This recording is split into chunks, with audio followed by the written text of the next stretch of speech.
South America should be rich. Genuinely, embarrassingly, obscenely rich. The continent holds nearly a third of the world's renewable fresh water. It has lithium in the Atacama, oil under Venezuela, iron ore and soybeans across Brazil, and copper in Chile. And stretching across almost the entire landmass, some of the most fertile agricultural land anywhere on Earth. If you were designing a continent from scratch and you wanted it to win, this is roughly what you'd draw up. And yet you've got Argentina defaulting on its sovereign debt 9 times. Venezuela, which sits on the world's largest proven oil reserves and still managed to leave 3/4 of its people on what they sarcastically called the Maduro diet. And then Chile, which gets held up as the regional success story, but has levels of inequality that would leave most developed nations tugging on their collars and clearing their throats. Now, there's a pattern here, and it has been repeating for so long that most economists have just quietly accepted it as a feature of the region. Except one country keeps proving us wrong. Wedged between Argentina and Brazil, it's a modest nation of just over 3.4 million people that has somehow figured out what the rest of the continent couldn't. It has the lowest corruption levels, the lowest poverty rate in South America, and a GDP per capita that doubles the continental average. Then you find out it built the first welfare state in Latin America and became the first country on Earth to fully legalise recreational marijuana as an economic strategy to undercut drug cartels. An experiment that more and more countries have since decided is worth running. That country is Uruguay. Now, it isn't perfect. It's expensive, slow-moving, and small enough that ambitious young people often leave to find opportunity elsewhere. But as a blueprint for stable, functional government in one of the most economically turbulent regions on Earth, it is arguably the most persuasive model on the continent. And look, the reason this matters isn't just that it's a nice story about a small country doing well. It's that if this model can be replicated, the implications for South America, and frankly for a lot of the developing world well beyond it, are pretty enormous. So, why has South America, despite every natural advantage imaginable, spent the better part of 2 centuries failing to build stable, prosperous economies? What did Uruguay actually do differently, and why did it work when nothing else has? And finally, can any of Uruguay's success rub off on its neighbours, and what does it mean for the rest of us if it does? When researching these videos, we spend countless hours reviewing sources and articles. Most of the time these sites are safe, but when you hit the wrong link, everything can change and all your data can be stolen in an instant. That's why I use Surfshark. It's a VPN, a virtual private network that encrypts your internet traffic and hides your real IP address, keeping anyone from ever getting your information. But it can do much more than simply protect you. Surfshark allows you to switch digital locations, enabling you to access content from around the world. But that's not all. My favourite feature, Clean Web, blocks all pop-ups so you can stay focused on what you're doing. And if you want to take this to the next level, they also offer Surfshark Search. This is a totally ad-free browser that delivers only the information you actually want to see. Right now, Surfshark is offering Economics Explained viewers a special deal. With our code, you can get 4 extra months for free. Go to surfshark.com/economics or use code economics at checkout to get 4 extra months of Surfshark VPN. South America has tried everything. Left-wing governments, right-wing governments, military dictatorships, fragile democracies, nationalisation, privatisation, and yet the same cycle of boom, debt and crisis keeps showing up regardless of who is running things. That's because the problem was there long before any of them. When Spanish and Portuguese colonisers landed on South America, the plan was simple: take everything you can and ship it home. Gold, silver, sugar, timber, whatever could be extracted and sent back to Europe was fair game. The entire economic architecture of the continent was designed to funnel wealth upward and outward, not to circulate it among the people actually living there. The clearest example of this is the encomienda system. Under it, the Spanish crown granted colonisers the right to extract labour and tribute from indigenous populations in exchange for, supposedly, protection and Christian education. In practice, it was forced labour with a paper justification. Entire communities were put to work in mines and on farms for the benefit of people who had just arrived from across an ocean. The encomienda was eventually abolished and those colonial empires are long gone. But the rules they wrote about who owns the land, who has access to the court system, and who gets to vote didn't leave with them. So the system changed shape, but the institutions didn't.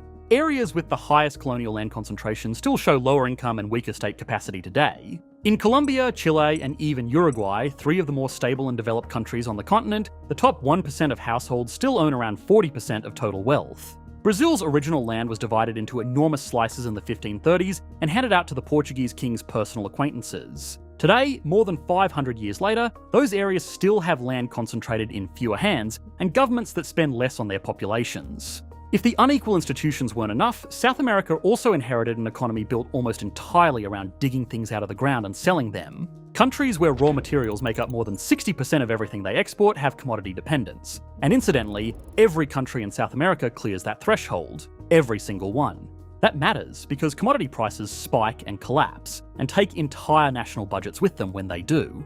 But the volatility itself is only half the problem. When copper prices surge or oil revenues flood in, governments spend. They hire, subsidise and build. For a while, everyone is happy, which is all a government on a 4-year cycle really needs. And when prices fall, as they always eventually do, the spending doesn't stop, because by that point entire populations depend on it. And because no politician has ever won an election by taking things away from people. So, deficits balloon, debt accumulates, and then comes the part that nobody votes for. The money runs out and the people at the bottom pay the price. That sequence is what economists call the commodity cycle. And in Latin America, it has played out so many times that it has become almost predictable. In the 30 years between 1971 and 2000, there were 20 coups across Latin America, 451 political assassinations, and 217 riots. Now, it's easy to assume the instability was caused by the debt or the inflation, and those things didn't help. But the deeper driver was the inequality that was already there, baked in since colonial times. The commodity boom of the 2000s briefly looked like it might finally break the cycle. China's appetite for South American raw materials drove nearly 5% annual growth for a decade. Poverty was cut by more than half and a new middle class emerged. Leaders from Brazil to Bolivia declared that this time was different. It wasn't. When commodity prices fell sharply after 2014, growth across the region fell to almost zero and the gains of an entire decade started going into reverse. At that point, it was hard to argue with the economists who had been saying all along that this is just how things work down here, that the structural forces at play are too deep and too old to be meaningfully reversed, that the best you can hope for is managing the cycle rather than breaking it. And for almost every country on this continent, they're right, but not all of them. Guess which country clears the 60% commodity dependence threshold by a wide margin, with more than 80% of everything it exports coming from raw agricultural goods. It's a country that has inequality and has been through its own debt crises. It has faced many of the same problems as everyone else, but it started from a slightly different place. Yes, you guessed right. When the Spanish first arrived in Uruguay in the 1500s, they found no gold and no silver, but they did find fierce indigenous resistance. So they left. For almost 100 years, the territory that would become Uruguay was largely ignored, fought over occasionally by Spain and Portugal, then by Argentina and Brazil, but never fully claimed or controlled by any of them. When Europeans finally did settle in significant numbers, they came mostly as cattle ranchers and immigrants from Spain and Italy, not as colonial administrators building extraction machinery on top of an existing population. By 1860, more than a third of Uruguay's population was foreign-born. The encomienda system never took root here the way it did in Peru, Bolivia or Brazil, and the colonial institutions of extraction were shallower. Now, none of this made Uruguay rich or stable. Through the 1800s, it lurched through civil wars, coups and the kind of elite political infighting that was standard across the continent. But the foundations were different. So when a man named José Batier Ordóñez became president and decided to build something on them that nobody else in the region had ever tried, it actually stuck. Between 1903 and 1915, across 2 terms in office, Batier y Ordóñez built Latin America's first welfare state. The 8-hour working day came in 1915, decades before most of Europe had gotten around to it. Education became free and mandatory, old age pensions, unemployment insurance and public healthcare arrived within a few years. And the logic behind all of it was that a population that is educated, healthy and not desperately poor is one that can actually participate in and contribute to an economy. Uruguay decided to invest in that population before asking it for anything in return. Batier y Ordóñez even took on the Catholic Church, separating it from the state and banning crucifixes from hospitals in 1906, just to make the point. Now, it's worth being honest. These reforms were slow, imperfect, and sometimes contradictory. Some of the labour protections actually pushed wages down in the short term, and the decades that followed were messy. There was economic stagnation in the 1950s and 60s, a military dictatorship from 1973 to 1985, and a devastating crisis in 2002 that came close to wiping out everything that had been built. Uruguay had spent years positioning itself as the stable banking haven of South America, the place where Argentines kept their savings when they didn't trust their own banks. When Argentina froze its deposits in December 2001, those same Argentines rushed to pull their money out of Uruguay instead. Within 7 months, deposits had fallen by half and the peso had lost more than half its value. On July 30th, 2002, the central bank declared a bank holiday for 4 days. In a country that had fed the world with its beef and cereals, 1 in 10 Uruguayans was now relying on state aid to eat. But Uruguay didn't collapse into the political chaos that would have been almost guaranteed anywhere else on the continent. Instead, it restructured its debt, floated its currency, rebuilt its banking system, and by 2003 was growing again. By December 2006, Uruguay had cleared its remaining IMF debt, 4 years ahead of schedule. 4 years after being on the edge of collapse, the country owed the fund nothing. Now, today, Uruguay ranks 17th globally on the Corruption Perceptions Index, the least corrupt country in the Americas. It's one of only 2 full democracies in Latin America, together with Costa Rica. Between 2016 and 2022, Peru had 7 different presidents. Uruguay had 2. And the transition between them was peaceful and orderly, which in this part of the world is itself remarkable. But the president who did more than anyone to put Uruguay on the global map was someone who had, before taking office, spent 14 years in a military prison. Much of it in solitary confinement so extreme that he survived by befriending the rats in his cell. Pepe Mujica was released in 1985 when democracy was restored, and rather than disappearing into bitterness, he went into politics. By 2009, this former Tupamaro guerrilla was elected president of Uruguay. And what followed was one of the more surprising presidencies in modern political history. But before we get to that, there are some stories that don't fit into a full video. So, we launched a weekly newsletter to cover them properly. It's interesting, genuinely important stuff, like what a $12 combo meal reveals about inflation, or whether prediction markets are just gambling dressed up in a suit. It goes out once a week, it's completely free, and the sign-up link is in the description below, or scan this QR code on screen now. If you're the kind of person who watches a video about Uruguay's economy and thinks, I want more of this, it was made for you. Now, back to Uruguay. Mujica's 5 years in office were, by the numbers, a remarkable success. Poverty fell from 18% to under 10%, and the minimum wage more than doubled, outpacing inflation. He also made an argument about what a government is actually for. He refused to live in the presidential palace, continuing instead to tend to his small flower farm outside Montevideo. He drove himself to work in a 1987 Volkswagen Beetle and donated 90% of his presidential salary to charity. When the international press called him the world's poorest president, he argued they had it backwards. He wasn't poor, he said, he was free. The truly poor were people trapped by the compulsion to consume and accumulate. And if you think that's a bold thing to say in an interview, he went to the Rio Earth Summit in 2012 and said essentially the same thing to a room full of world leaders. Politely, but directly. His presidency also legalised abortion, same-sex marriage, and recreational marijuana. Each reform was controversial, but in Mujica's framing, it was just a government looking at what was actually happening in the real world and designing policy around that.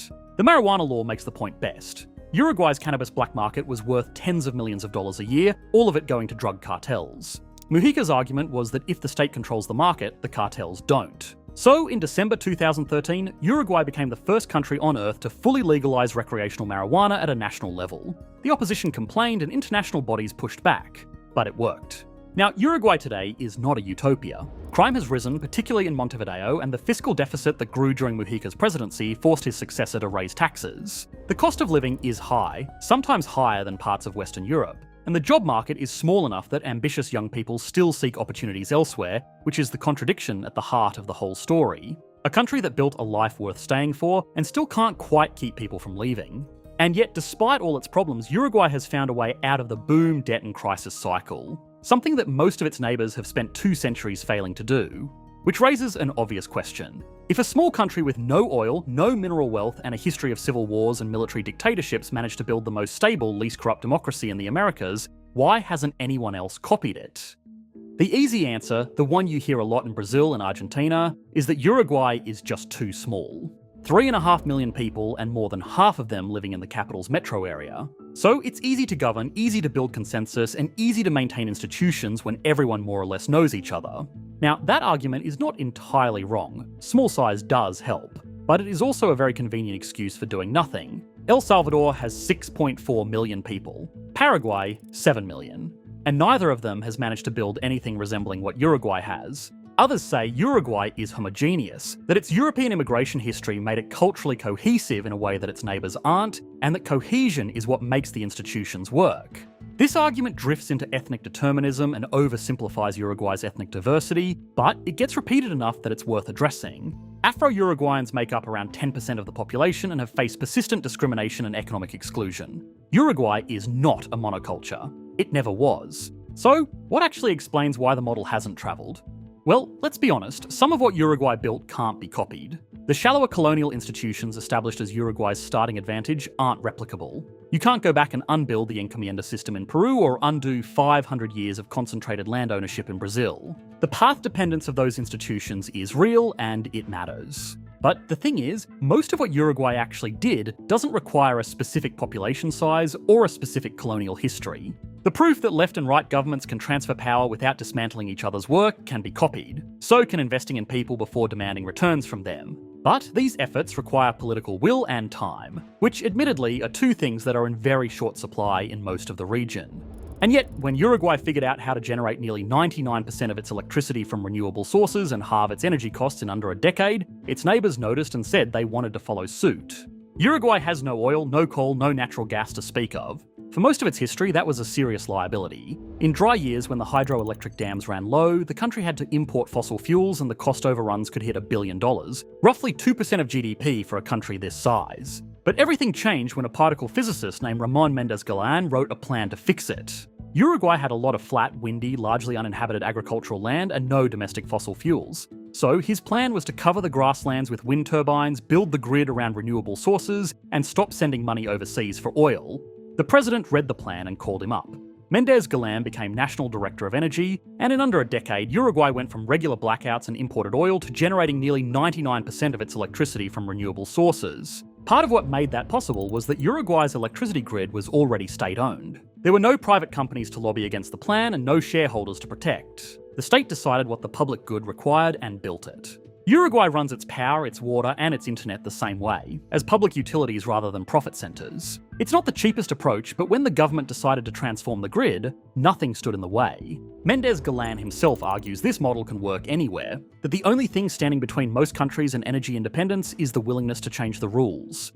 And energy is just one example. There are other lessons Uruguay figured out that have nothing to do with being small or lucky, and that the rest of the continent could try tomorrow if it wanted to. For starters, Uruguay demonstrates that a welfare state and a stable democracy are not separate projects. Around 90% of Uruguayans over 65 have a pension, there is public healthcare, unemployment insurance, and cash transfers for families who need them. It's not cheap and it's not perfect, but when people's basic needs are covered, politics tends to calm down. Secondly, Uruguay shows institutions only work if people feel they belong to them. Uruguayan politicians get stopped at ice cream shops. Almost everyone is part of a party, a union, or a neighbourhood club that has some connection to the state. So it's very hard to steal from people who can see you. Uruguay's third lesson, which might be the hardest to export, is that political civility can be an economic policy. Every time a government burns down what the previous one built, decades of institutional investment go with it. Uruguay has transferred power between left and right governments for 40 years without that happening once. Even Mujica and Sanguinetti, who were enemies in an earlier life, wrote a book together in their 80s to make that point to a younger generation.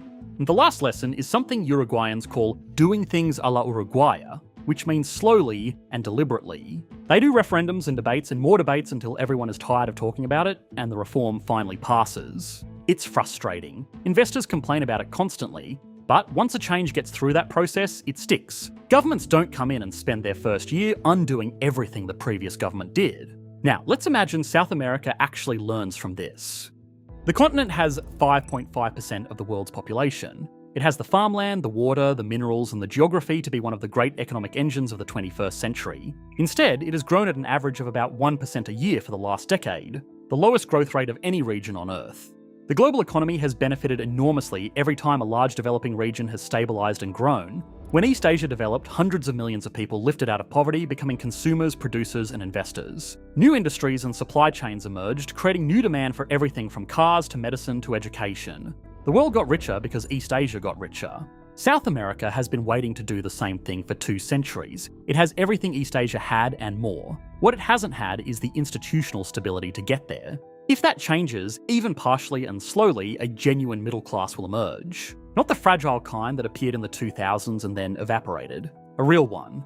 People who have something to protect will start building, investing, and spending, and domestic markets that barely exist today will start to grow. Countries that spent 2 centuries digging things out of the ground will start making things instead. For the rest of the world, that means new trading partners, consumers, and new investment destinations that aren't one crisis away from collapse. And on top of all of that, the continent is sitting on something the rest of the world is going to need very badly. The global energy transition requires lithium, and more than half of the world's known lithium reserves are in South America, mostly in the Atacama Desert across Chile, Argentina, and Bolivia. It also requires copper for electrical infrastructure, and Chile alone accounts for more than a quarter of global supply. A growing global population also needs food, and the continent has some of the most fertile agricultural land anywhere on Earth, with water to match. If the commodity cycle keeps running, those resources get extracted, create instability, and the world ends up with less of what it needs than it should. Uruguay has 3.5 million people. The lessons it has spent a century learning are available to the other 430 million. Whether they take them is, at this point, a choice.